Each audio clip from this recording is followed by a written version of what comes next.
balance this current versus static. They are not equal. Static has much higher weightage. If you are not making notes, you are making a mistake in prelims preparation. If you are making any of these mistakes, you have to adapt the counter patterns. This is competition. If you are having that age or adaptation capability, agility, then only you are going to survive in the competition, right? And I cleared it in 2 months. For the first time in my life, I had read all the subjects and I could clear that prelims. Why?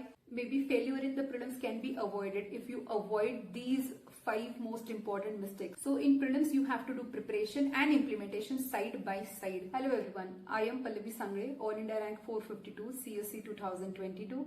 I have cleared UPSC Prelims 7 times during my preparation journey. And I have observed so many of my friends making some common mistakes. And now as a mentor or educator for UPSC CSC, I am observing so many traits in my students also, right? And across all the aspirants who are there on the Telegram and YouTube channel, I have been talking to so many students. So I have observed few very important common mistakes that students are doing across their attempts, and that is costing them their prelims, right? Maybe failure in the prelims can be avoided if you avoid these 5 most important mistakes. So I have listed down these mistakes in this video. In next video, I will be showing you how you can strategize in order to avoid these 5 mistakes, how you can design your schedule and how you can take the steps very smartly, and then it will be very predictable things that you are preparing very nicely for the prelims and you are clearing it. It will be a very confident game. So please let us analyze. If you are doing any of these mistakes, you have to be very alert that you might be on wrong track, right? So let us see what are those 5 mistakes.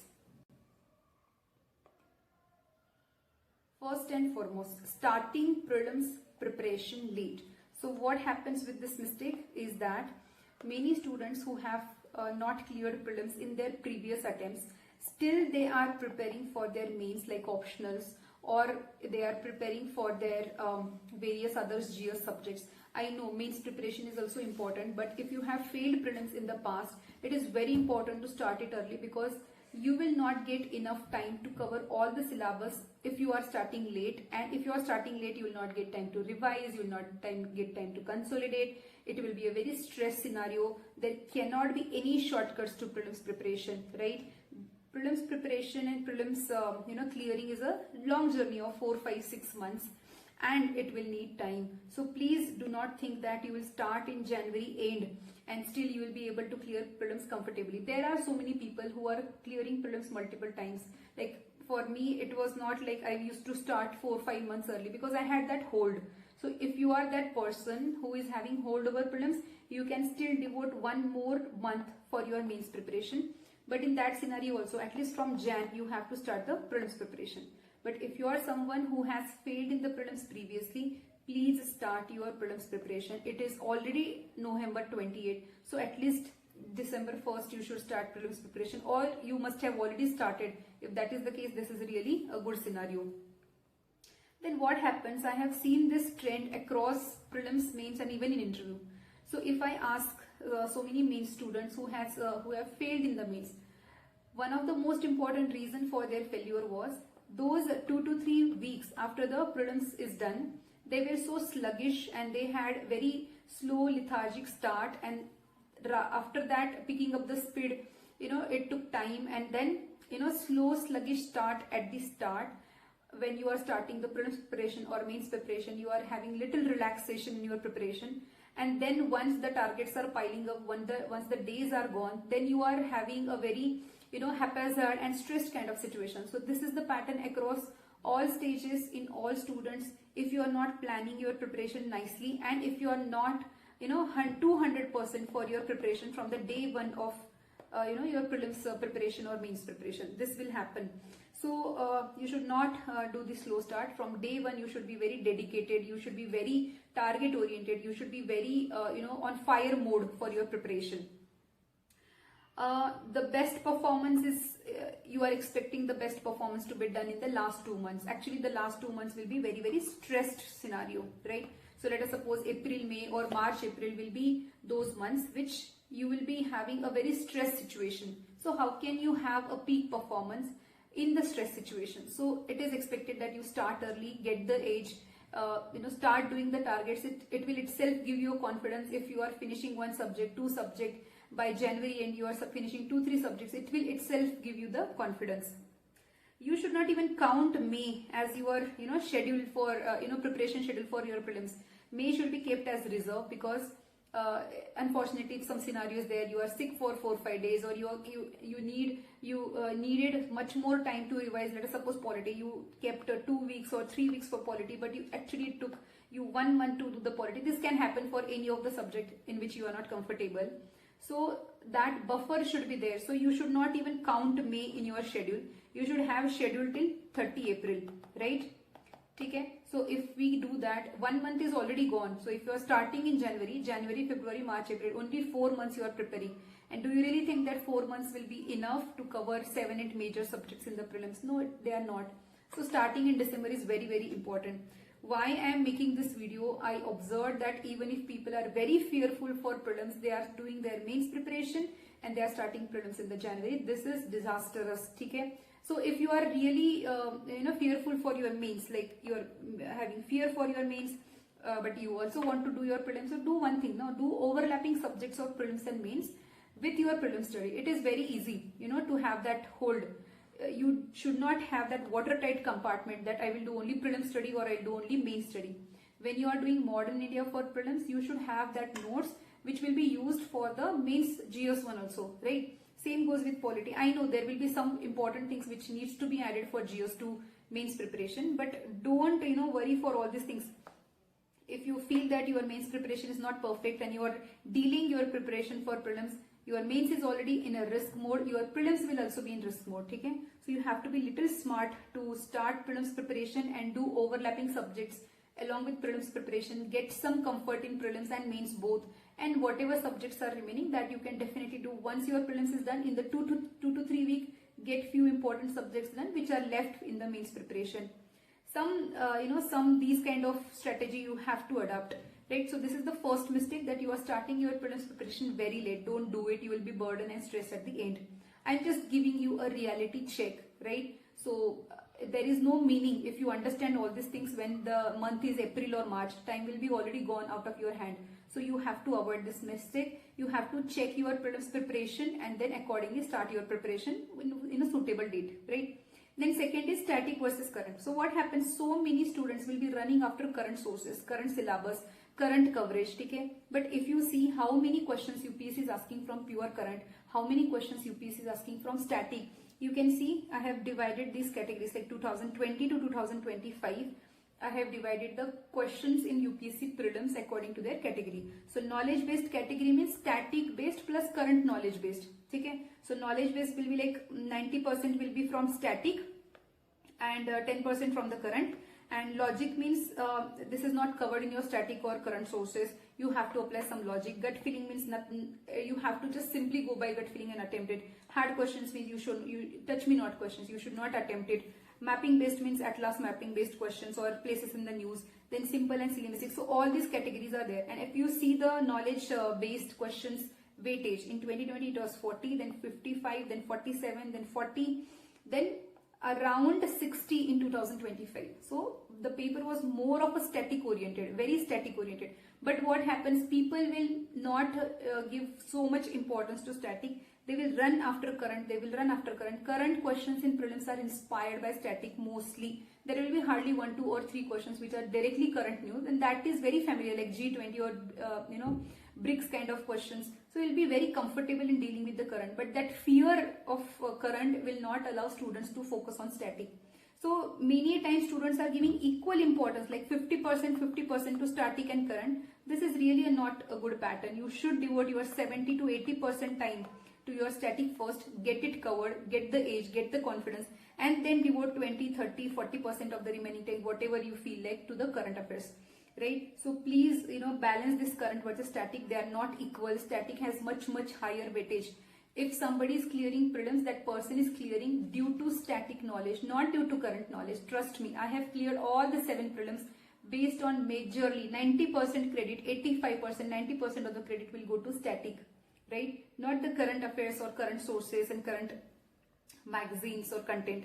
right? So please, be very confident in your major static subject like polity, geography, economy, and modern history, right? And do not neglect other subjects also. So I'll tell you that next pattern. So third major mistake that is common across all the candidates is wrong study strategy. So what they are doing, they are not giving importance to coverage, they are giving importance to depth. So prelims is coverage, prelims is the game of coverage, mains is the game of depth. Okay, so mains you have to show your analytical knowledge, you have to talk about arguments, positive, negatives, way forward, solutions, steps required, all these things are required, right? But in prelims, vastness of your coverage will matter a lot, because nowadays prelims questions are such that you are not having direct answers to those questions. You have to take help of elimination. I'm not talking about tricks, I don't believe in tricks. Okay, so elimination means based on your knowledge you know that this option cannot be answered, so you are eliminating that option, you are eliminating some of the options that having that statement. So that kind of elimination, and that elimination, let us suppose a question is there and it has statement 1, statement 2, statement 3, and your options is like A, B, C, that kind of thing, right? So if you have knowledge about this statement, it is easy to go and eliminate some of these. If you have knowledge about this, then it is easy and go to eliminate some of these. So this elimination chances or elimination confidence increases with the vast coverage of the syllabus, not the depth of the syllabus, right? Prelims is game of recognition. It means you have to write out of your brain. But in prelims, you just have to recognize whatever keywords are given, whatever data, whatever committee, whatever fact is given. You have to help your brain to recognize that this was linked to this was not linked to this. Okay, so coverage will be very much important. So people will try to cover all the major subjects like polity, geography, economy, and they will neglect what?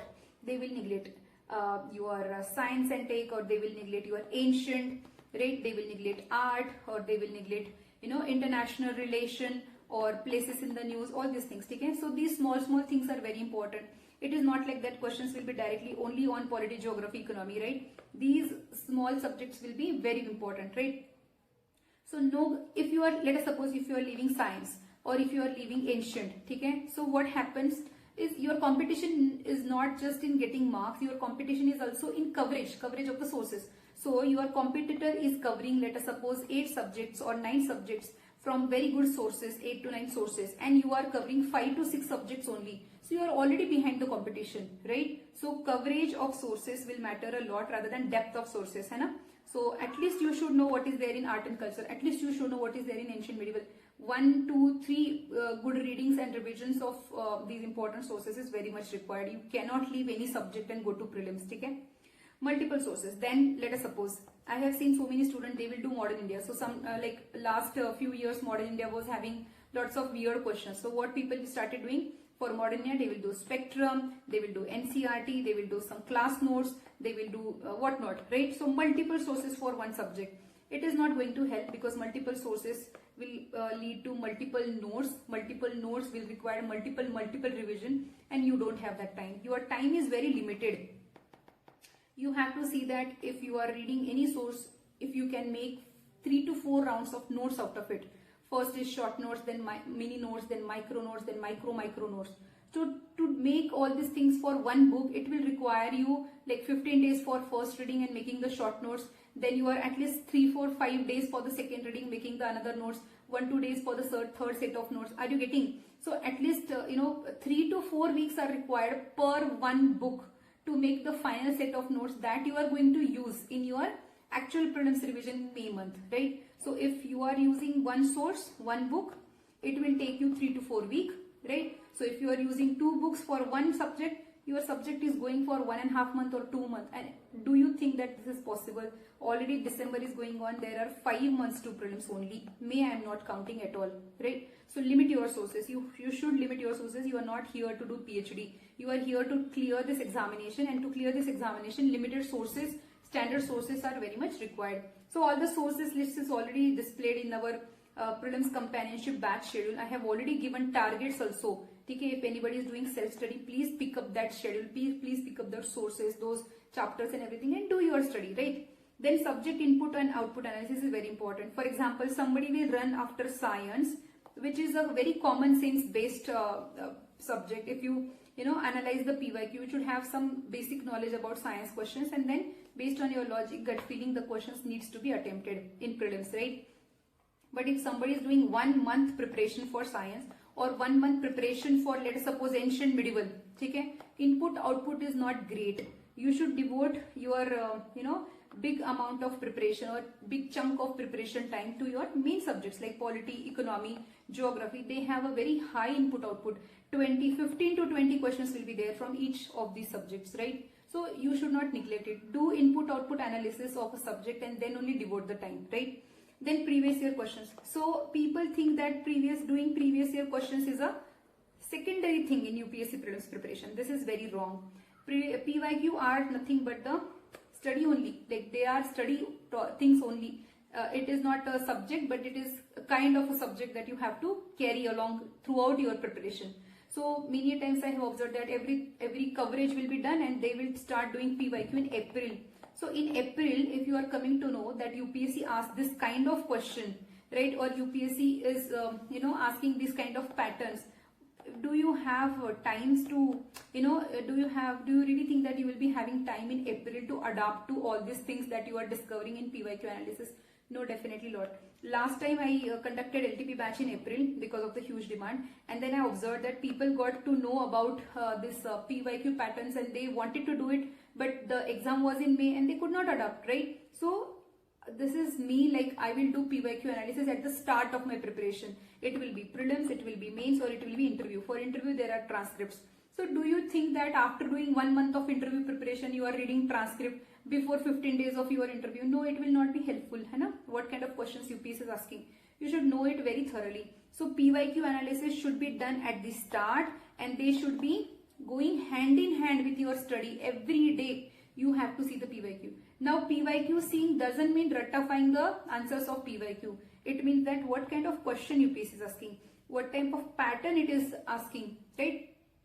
What kind of repetition UPSC is doing, and then googling and making content for all the PYQ. That is also important, right? I have already uploaded one video on how to do PYQ analysis. You are supposed to go and watch it, please, right? So this is the third mistake that many students are doing. What is the fourth mistake? So this is my biggest and this is my favorite kind of area where I find people lack, like absolutely students are lacking here. So preparation versus implementation. So this is a dilemma. So preparation, everybody is talk about preparation. Everybody is doing preparation, and hardly anybody is doing implementation. So these are the two important aspects of prelims, mains, and interview. So here I am talking about prelim. So in prelims you have to do preparation and implementation side by side. If you just focus on preparation and neglect implementation, how you are going to solve the prelims paper, right? So what is preparation? Preparation means studying the topics or subjects, making notes out of it. This is preparation. And what is implementation? Just seeing how PYQs are getting asked in the UPSC, then solving the test, then analyzing your mistakes in the tests, right? This is all important in the implementation. So implementation is not just solving test and checking your score. Implementation is like you have to solve the test, you have to see what mistakes you have done, you have to check how you are supposed to improve on these mistakes so that you are improving your score automatically, right? Why so many students just focus on score? I will always focus on what mistake I did because of which I got low score, I got wrong questions, and then I will try to improve on that mistake. Okay? I have already uploaded one more video about how to last 50 days strategy to prelims. So last prelims I had uploaded that video, and it will be very, very helpful for all of you to know how you are supposed to do the analysis of your mistakes in implementation, right? These are the things like in preparation also people will be doing just plain reading. So let us suppose they will take spectrum and they were just reading chapter after chapter. The retention will not be good, right? If you want your brain to retain the thing, you have to do good preparation. So good preparation is, for example, plain reading versus engaged reading. How I will read my prelims is like, so my first prelims, I was just passed out in college in 2014 and I attempted that prelims and I cleared it in 2 months. For the first time in my life, I had read all the subjects and I could clear that prelims. Why? Because I was doing engaged reading. So I was not doing plain reading. So in engaged reading, your data and your subjects and whatever you are reading is stored in your brain like anything. So let us suppose, just giving an example. So in round, let us suppose Mahatma Gandhi ji attended second round table conference on behalf of Congress, right? So what is the fact? He did not attend first, he did not attend third, and Congress was there only in the second. Okay. So if you mug up this data, it is very easy to forget. But if you engage yourself, so while reading that statement that Mahatma Gandhi ji attended second round table conference, I will imagine Mahatma Gandhi ji sitting there and second is displayed in the big letters in above his head. So that data is permanently stored in my brain that he was not there in first and third, he was there in second. So I don't need to stress myself. Another example I will give, this is real time example, like when I was reading polity, like delimitation commission in India was set up in 4 times. The moment I am doing 4 times, I am imagining a cross, delimitation commission cross, and all the years on the cross that at the end of the cross. So in 2024, in prelims exam, actual exam hall, I was reading that delimitation commission was set up in how many times. The moment I read this, the cross was, the cross was displayed in my brain, because whenever I am doing that reading, whenever I am doing that revision, every time that image was getting linked. So it is very easy to store data.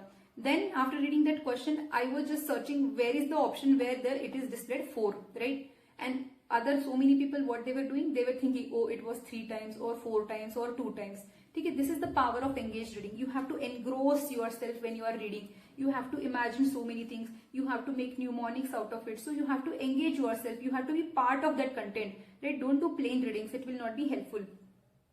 Many times students are keeping revision at end. So everybody will be doing preparation, and revision will be kept at in the month of April or May. This is not right. Right? You have to do daily revision. Whatever content you are reading, you have to do weekly revision. Right? This is must. Otherwise, your brain is going to, lose all the data. So this is another mistake that students are doing. Once they start preparation of prelims, after 3-4 months, they will go for revision. So what they have, learned in polity in the start of the preparation, after 3 months, they are not able to remember it. So for them, it becomes again a fresh exercise to read the polity again. So to avoid that, daily revision and weekly revision is very important. So then notes making is an integral part. I have seen so many students, they don't even make notes. They rely on others' notes. Okay? This is really a bad habit. If you want to be a topper, you have to have your notes. Have you ever seen that any topper is saying that I never made my notes and I become the topper? No, it's not like that. Making notes is like doing your study very qualitatively. So your notes, your mini notes, your micro notes are supposed to be there. These micro notes will help you to do multiple revision of prelims in the month of May. Right? So if you are not making notes, you are making a mistake in prelims preparation. Then you are attempting tests. I have already discussed. Just don't attempt the test that you are supposed to analyze the mistakes of the test. You are supposed to improve your score. Focus on quality. Like you are attempting test for 2 hours. Then you are doing analysis for 4 hours, because it will take huge amount of time to analyze your mistake, right? Then you are investing one single day, like 2 hours, 4 hours. Then you are exhausted. Already 6-8 hours are gone. So can you solve 60+ tests in this format? No, right? So you have to limit your tests. Don't run after quantity of the test. If it is working for you, like solving tests help you to retain that brain data in the brain, that is fine. But just for the sake of solving, don't solve. Focus on analyzing, right?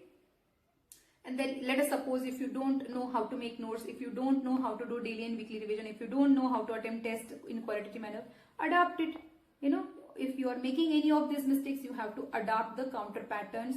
This is competition. If you are having that age or adaptation capability, agility, then only you are going to survive in the competition, right? Otherwise, somebody else is going to do all these things and that person is going to get the rank and you may not get, right? This is so harsh, right? Harsh competition. So you have to adapt to whatever is required to clear the prelim stage.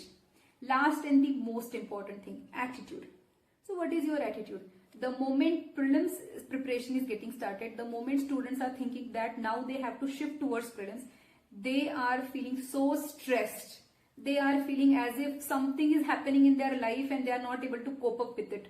Right? I have talked to so many students. So this is attitude that you are supposed to avoid. Right? You should be in the growth mindset. You should be in the very, very aggressive attitude. So for me, it was always like, even if I fail in mains or interview, for me it was always like, okay, there was some mistake, so I'll recorrect it and I will get it done next time. Never ever I felt that, oh my God, what will happen to me, right? So that staunch attitude and that staunch confidence you should have. If you are not having it naturally, build artificially, bake out in emotional recharge.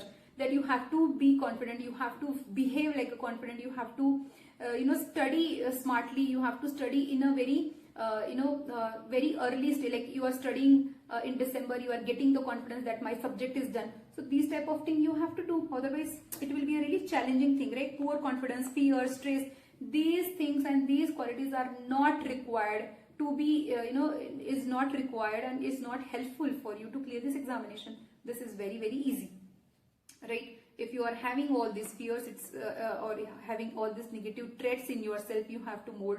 Otherwise, in competition, it is very difficult to stand out, right? Now, playing on boundary game, this is a syndrome. Like people will say that last time the cutoff was 86, I should score 90 plus. Or they will say last year the cutoff was 95, so I should score 100 plus. Okay? So every year, the nature of this competition is being so unpredictable.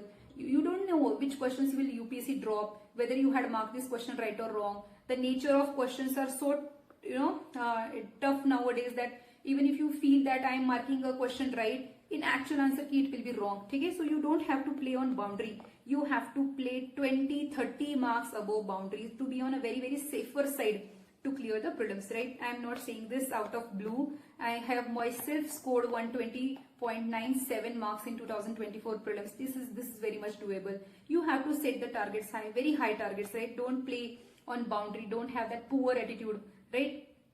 And if you want to set the targets high, you have to cover things fast, you have to do the revisions fast, you have to have that confidence and mental agility and mental aggressiveness. That's it, right? So then question paper nature is nowadays very tough, right? Then if you have a very good score according to various keys after prelims, it will be very helpful to kickstart the mains preparation easily. So ask those people who have failed in mains, I have already told. They will say that 2 to 3 sluggish weeks in the after prelims is responsible for their failure. One of the major reasons. And why this happens? Because the score is on boundary. Trust me, this is a really a big syndrome, right? So the score should not be on boundary. It should be above 10, 12, 30, 40 marks above boundary, right? So to do all these things, you have to start early, you have to revise daily, you have to revise weekly, you have to limit your sources, you have to have that aggressive attitude, right? So if you are committing any of the above mentioned mistake, please remember that you are not on right track. So what you are supposed to do, develop the counter patterns, right? I will also come up with a video where I am explaining that how you have to strategize things and how you have to go ahead in this preparation, okay? But right now I felt that this is really required because again I am seeing various wrong patterns in prelims preparation for so many students. So please check if you are having any of this pattern. If you are having it, please mold it right now in order to be above the competition. I hope this video helped you a lot. Thank you so much.